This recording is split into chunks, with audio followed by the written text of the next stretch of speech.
Later in the Castaneda series, the book The Fire from Within explains the idea of shapeshifting from the Toltec sorcerer's point of view. Don Juan explains to Carlos that our experience in the world is the result of our point of assemblage on the energetic representation of ourselves. Don Juan explains that we can change our assemblage point of our experience of the world, kind of like tuning a radio to a different station. When we change our assemblage point, we assemble the world in a different way. This can lead to a variety of effects, including shape-shifting. In Chapter 9 of The Fire from Within, Carlos meets up with a sorceress called La Catalina, who helps Carlos to shift his assemblage point, and they shape-shift together. The segment goes like this. Suddenly, right in front of me, the bushes separated, and a most horrendous creature came out. It was so outlandish, I was no longer afraid. I was spellbound. Whatever was in front of me was not a human being. It was something not even remotely resembling one. It was more like a reptile, or a bulky, grotesque insect, or even a hairy, ultimately repulsive bird. Its body was dark and had coarse, reddish hair. I could not see any legs, just the ugly, enormous head. The nose was flat, and the nostrils were two enormous lateral holes. It had something like a beak with teeth. Horrifying as the thing was, its eyes were magnificent. They were like two mesmeric pools of inconceivable clarity. They had knowledge. They were not human eyes, or bird eyes, or any kind of eyes I had ever seen. The creature moved toward my left, rustling the bushes. As I moved my head to follow it, I noticed that Don Juan and Genaro seemed to be as spellbound by its presence as I was. It occurred to me that they had never seen anything like that either. In an instant, the creature had moved completely out of sight. But a moment later, there was a growl, and its gigantic shape again loomed in front of us. I was fascinated, and at the same time worried by the fact that I was not in the least afraid of that grotesque creature. It was as if my early panic had been experienced by someone else.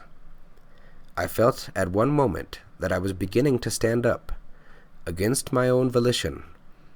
My legs straightened up, and I found myself standing up facing the creature. I vaguely felt that I was taking off my jacket, my shirt, and my shoes. Then I was naked. The muscles of my legs tensed with a tremendously powerful contraction. I jumped up and down with colossal agility, and then the creature and I raced toward some ineffable greenness in the distance. The creature raced ahead of me, coiling on itself like a serpent. But then I caught up with it, and we speeded together. I became aware of something I already knew. The creature was really La Catalina. All of a sudden, La Catalina in the flesh was next to me. We moved effortlessly.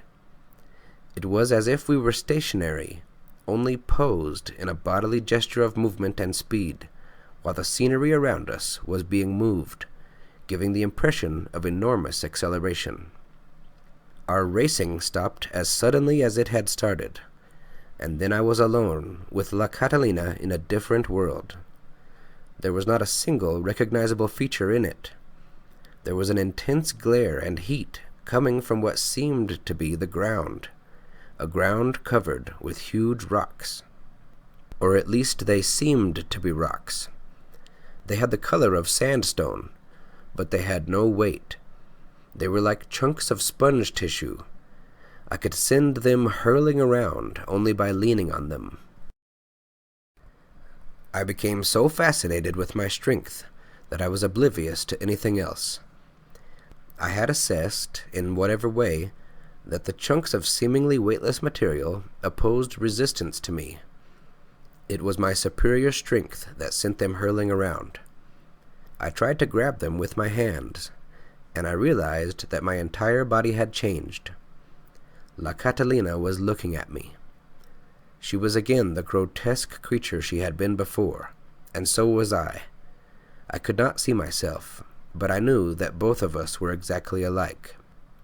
An indescribable joy possessed me, as if joy were some force that came from outside me.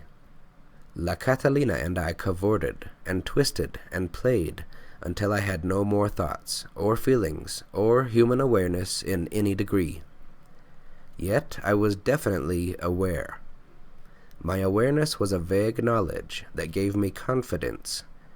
It was a limitless trust, a physical certainty of my existence, not in the sense of a human feeling of individuality, but in the sense of a presence that was everything.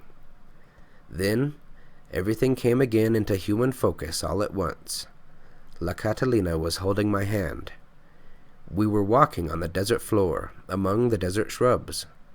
I had the immediate and painful realization that the desert rocks and hard clumps of dirt were horribly injurious to my bare feet. We came to a spot clear of vegetation. Don Juan and Genaro were there. I sat down and put on my clothes. End of passage. In Carlos Castaneda's 8th book, The Power of Silence, Don Juan tells Carlos about his own benefactor, the Nagual Julian. During Don Juan's apprenticeship under the Nagual Julian, he was given daily exhibitions of shape-shifting, starting with Chapter 1. What was the Nagual Julian like physically, I asked. Do you know that to this day, it's hard for me to visualize him? Don Juan said.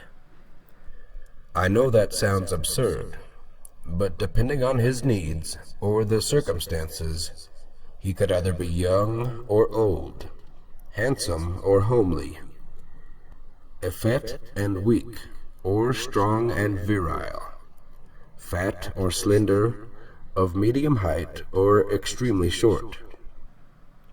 Do you mean that he was an actor, acting out different roles with the aid of props? No.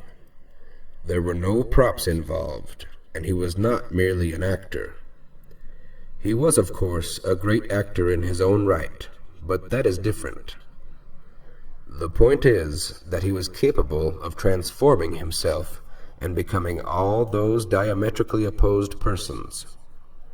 Being a great actor enabled him to portray all the minute peculiarities of behavior that made each specific being real.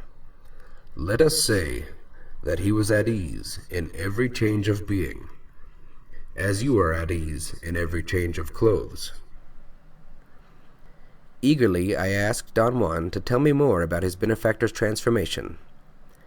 He said that someone taught him how to elicit those transformations, but that to explain any further would force him to overlap into different stories.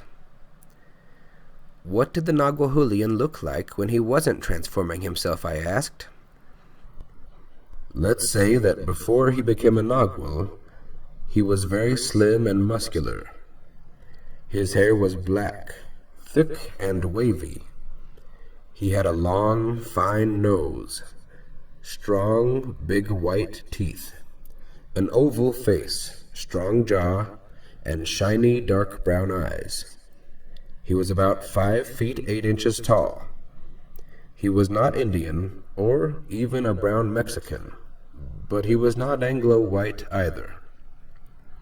In fact, his complexion seemed to be like no one else's, especially in his later years, when his ever-changing complexion shifted constantly from dark to very light and back again to dark. When I first met him, he was a light brown old man. Then as time went by, he became a light-skinned young man, perhaps only a few years older than me. I was 20 at that time. But if the changes of his outer appearance were astonishing, the changes of mood and behavior that accompanied each transformation were even more astonishing. For example, When he was a fat young man, he was jolly and sensual. When he was a skinny old man, he was petty and vindictive. When he was a fat old man, he was the greatest imbecile there ever was. Was he ever himself, I asked? Not the way I am myself. Since I'm not interested in transformation, I am always the same. But he was not like me at all. End of passage.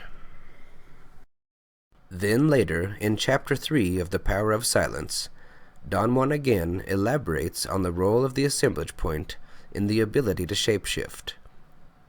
Shortly after meeting his benefactor, Don Juan receives first-hand experience of shapeshifting. That chapter reads as follows. One day his benefactor became a young man. Don Juan was incapable of conceiving of this transformation as anything but an example of consummate actor's art. How did he accomplish those changes, I asked? He was both a magician and an artist, Don Juan replied. His magic was that he transformed himself by moving his assemblage point into the position that would bring on whatever particular change he desired. And his art was the perfection of his transformations. I don't quite understand what you're telling me, I said. Don Juan said that perception is the hinge for everything that man is or does, and that perception is ruled by the location of the assemblage point. Therefore, if that point changes positions, man's perception of the world changes accordingly. The sorcerer who knew exactly where to place his assemblage point could become anything he wanted. The Naguahulian's proficiency in moving his assemblage point was so magnificent that he could elicit the subtlest transformations.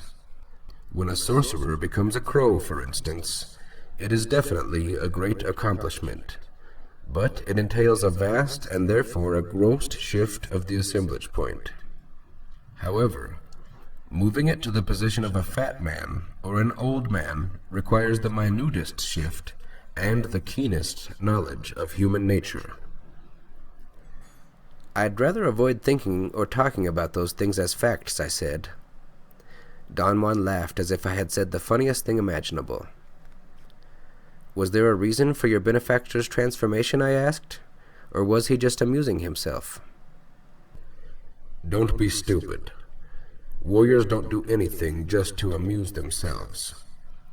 His transformations were strategical. They were dictated by need, like his transformation from old to young. Now and then there were funny consequences, but that's another matter. End of passage. In the first part of Book 1, The Teachings of Don Juan, Carlos is attempting to track down his future benefactor, Don Juan, and is asking locals in the area about diableros. The passage from the book reads as follows. On one of my visits to Sonora, I had a peculiar experience that illustrated the Indians' feelings about diableros. I was driving at night in the company of 2 Indian friends when I saw an animal that seemed to be a dog crossing the highway. One of my companions said that it was not a dog, but a huge coyote. I slowed down and pulled to the side of the road to get a good look at the animal. It stayed within range of the headlights a few seconds longer and then ran into the chaparral. It was unmistakably a coyote, but it was twice the ordinary size. Talking excitedly, my friends agreed that it was a very unusual animal, and one of them suggested that it might be a diablero. I decided to use an account of that experience to question the Indians of that area about their beliefs in the existence of diableros. I talked with many people, telling them the story and asking them questions. The 3 conversations that followed indicate how they felt. Do you think it was a coyote, Choi? I asked a young man after he had heard the story. Who knows? A dog, no doubt. Too large for a coyote. Do you think it may have been a diablero? That's a lot of bull. There are no such things. Why do you say that, Choi? People imagine things. I bet if you had caught that animal, you would have seen that it was a dog. Once I had some business in another town and got up before daybreak and saddled up a horse. As I was leaving, I came upon a dark shadow on the road which looked like a huge animal. My horse reared, throwing me off the saddle. I was pretty scared too, but it turned out to be the shadow of a woman who was walking to town. Do you mean, Choi, that you don't believe there are diableros? Diableros? What is a diablero? Tell me what a diablero is. I don't know, Choi. Manuel, who was riding with me that night, said the coyote could have been a diablero. Maybe you could tell me what a diablero is. A diablero, they say, is a brujo who changes into any form he wants to adopt, but everybody knows that is pure bull. The old people here are full of stories about diableros. You won't find that among us younger people. What kind of animal do you think it was, Doña Luz? I asked a middle-aged woman. Only God knows for sure, but I think it was not a coyote. There are things that appear to be coyotes, but are not. Was the coyote running, or was it eating? It was standing most of the time, but when I first saw it, I think it was eating something. Are you sure it was not carrying something in its mouth? Perhaps it was. But tell me, would that make any difference? Yes, it would. If it was carrying something in its mouth, it was not a coyote. What was it then? It was a man or a woman. What do you call such people, Doña Luz? She did not answer. I questioned her for a while longer, but without success. Finally, she said that she did not know. I asked her if such people were called diableros, and she answered that diablero was one of the names given to them. Do you know any diableros? I asked. I knew one woman, she replied. She was killed. It happened when I was a little girl. The woman, they said, used to turn into a female dog, and one night a dog went into a house of a white man to steal cheese. The white man killed the dog with a shotgun, and at the very moment the dog died in the house of the white man, the woman died in her own hut. Her kin got together and went to the white man and demanded payment. The white man paid good money for having killed her. How could they demand payment if it was only a dog he killed? They said the white man knew it was not a dog, because other people were with him, and they all saw the dog stood up on its legs like a man and reached for the cheese, which was on a tray hanging from the roof. The men were waiting for the thief, because the white man's cheese was being stolen every night. So the man killed the thief, knowing it was not a dog. Are there any diableros nowadays, Doña Luz? Such things are very secret. They say there are no more diableros, but I doubt it, because one member of a diablero's family has to learn what the diablero knows. Diableros have their own laws, and one of them is that a diablero has to teach a secret to one of his kin. What do you think the animal was, Genaro? I asked a very old man. A dog from one of the ranches in that area. What else? It could have been a diablero. A diablero? You are crazy. There are no diableros. Do you mean that there are none today, or that there never were any? At one time there were, yes. It is common knowledge. Everybody knows that. but the people were very afraid of them and had them all killed. Who killed them, Genaro? All the people of the tribe. The last Diablero I knew about was a S. He killed dozens, maybe even hundreds of people with his sorcery. We couldn't put up with that, and the people got together and took him by surprise one night and burned him alive. How long ago was that, Genaro? In 1942. Did you see it yourself? No, but people still talk about it. They say that there were no ashes left, even though the stake was made of fresh wood. All that was left at the end was a huge pool of grease. End of passage. Later in that same book, Don Juan gives Carlos hallucinogenic mushrooms in order to change his view of reality. One particular session of mushrooms leads Don Juan to coach Carlos into focusing on shapeshifting into a crow. In this part, Carlos writes, I clearly remembered that from the time I fell to the ground on my side, I was completely devoid of feeling or thought. I remember thinking my last thought at about the time the room became a vertical plane. I must have clunked my head on the floor, yet I don't feel any pain. From that point on, I could only see and hear. I could repeat every word Don Juan had said. I followed each one of his directions. They seemed clear, logical, and easy. He said that my body was disappearing, and only my head was going to remain. And in such a condition, the only way to stay awake and move around was by becoming a crow. He commanded me to make an effort to wink, adding that whenever I was capable of winking, I would be ready to proceed. Then he told me that my body had vanished completely, and all I had was my head. He said that the head never disappears because the head is what turns into a crow. He ordered me to wink. He must have repeated this command, and all his other commands countless times, because I could remember all of them with extraordinary clarity.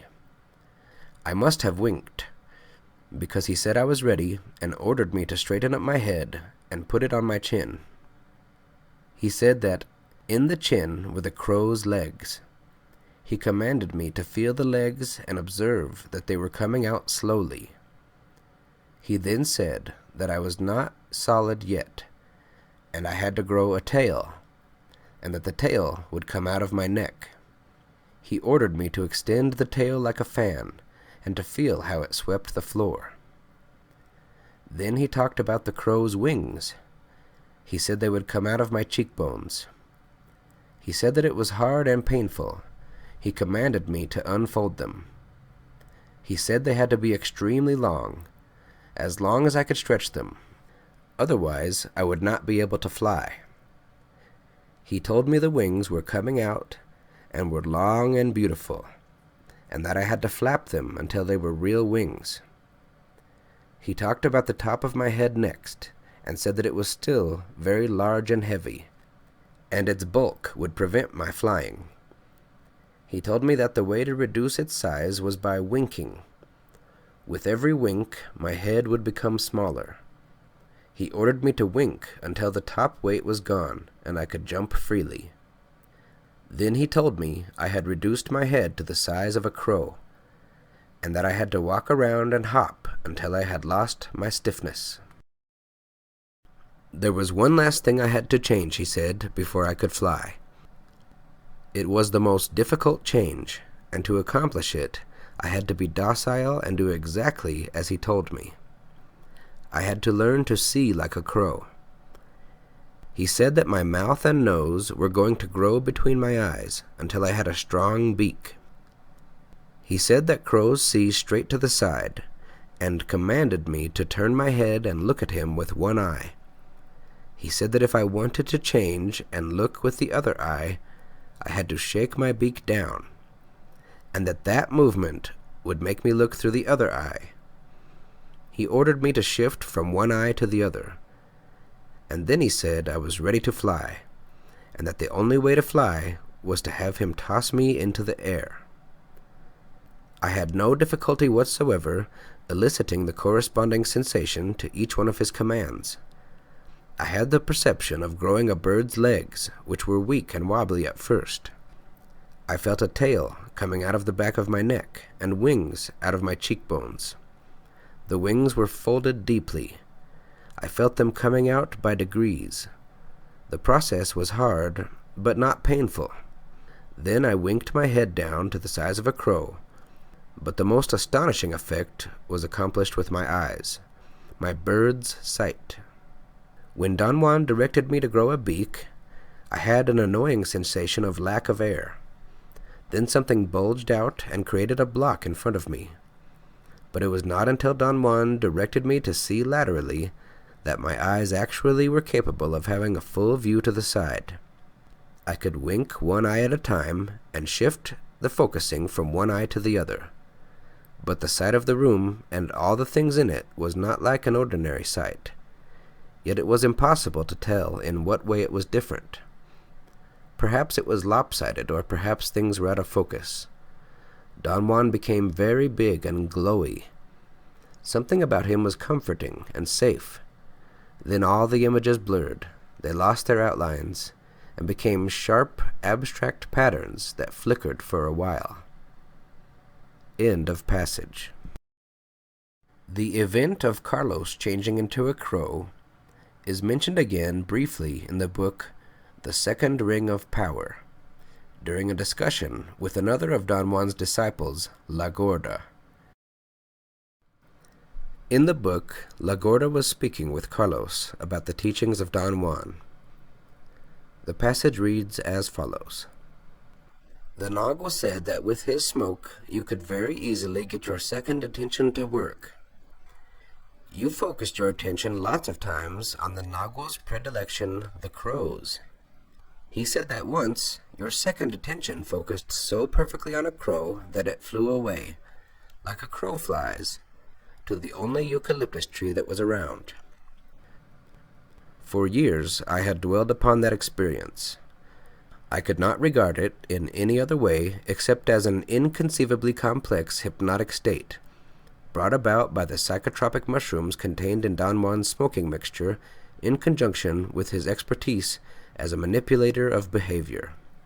He suggested a perceptual catharsis in me, that of turning into a crow and perceiving the world as a crow. The result was that I perceived the world in a manner that could not have possibly been part of my inventory of past experiences. La Gorda's explanation somehow had simplified everything. End of passage.